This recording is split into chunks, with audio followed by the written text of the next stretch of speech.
लाभ होता है? पूरा पूरा होता है।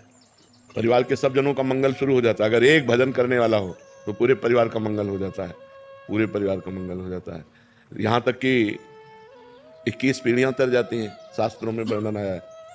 तो इससे ज्यादा क्या मंगल हो सकता है? अभी वर्तमान परिवार की तो बात जाने दो, पीछे की हमारी 14 आगे की 7 ये 21 पीढ़ियां तर जाती है। हाँ, तो फिर वर्तमान में हमारे परिवार का मंगल हो। वैसे भी समझ लो, एक आदमी क्राइम करता है, पूरा परिवार झकझोर जाता है, पूरे परिवार का अपमान होता है कि नहीं होता है? कहाँ गया बताओ?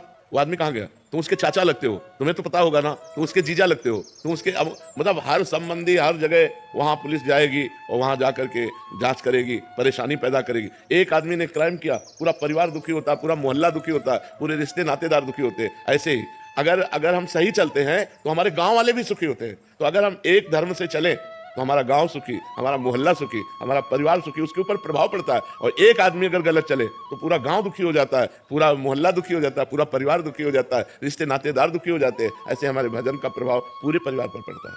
शलीला जी कानपुर से। राधे राधे महाराज जी। महाराज जी, कभी कभी देखने में आता है कि अयोग्य व्यक्ति सफल और योग्य व्यक्ति को सफलता नहीं उसका कारण होता है उसके पूर्व पाप और पुण्य। जैसे बहुत पढ़ा लिखा व्यक्ति है, ग्रेजुएट है, माइंडेड भी है, बड़ा प्रवीण है, लेकिन वो असफल है। उसकी डिग्री, उसकी बौद्धिकता किसी काम में नहीं आ रही, क्योंकि उसका पूर्व का प्रारब्ध उसको रौंद रहा है। जो पाप रूपी प्रारब्ध है वो उसे रौंद रहा है। देखने में आता ना ज्यादा माइंडेड है, ना ज्यादा ग्रेजुएट है, और सफलता ही उसको हाथ लगती चली जा रही। उसका कारण पूर्व का उसके पुण्य है, उसका पुण्य प्रताप है, उसको भोग भोगा रहा है, अच्छा सफलता प्राप्त करा रहा है। तो पाप और पुण्य के प्रारब्ध से अच्छे व्यक्ति को दुख में भोगते हुए और पापी पुरुष को सुख में देखते हुए ये समाज को भ्रम हो जाता है। लेकिन पूर्व का जिसे बोध है शास्त्र का, वो जानता है कि आज पाप कर्म कर रहा है, लेकिन इसका पूर्व का पुण्य इसको साथ दे रहा है। जिस दिन पूर्व का पुण्य समाप्त हुआ और वर्तमान का पाप और पीछे का पाप जुड़ा, उसी दिन ब्लास्ट हो जाएगा, नष्ट हो जाएगा, ये जड़ समेत नष्ट हो जाएगा। तो धर्म और पुण्य ये भोगना ही पड़ता है, पाप और अधर्म ये भी भोगना ही पड़ता है। तो इसका धर्म और पुण्य का फल है सुख, शांति, आनंद। पाप का, अधर्म का फल है दुख, अशांति, नाना प्रकार की चिंता, शोक। इसलिए हम धर्म से चले, हम पुण्य कार्य करें, भगवत कार्य करें, जिससे हमें शांति, आनंद और सुख प्राप्त हो सके।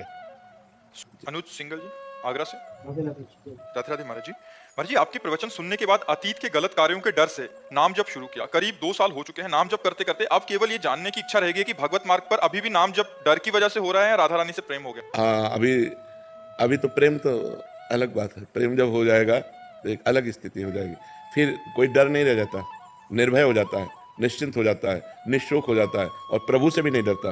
और प्रभु से कहता है, यत्र यत्र मम जन्म कर्म वीर नारके परमे पदे थवा राधिका रति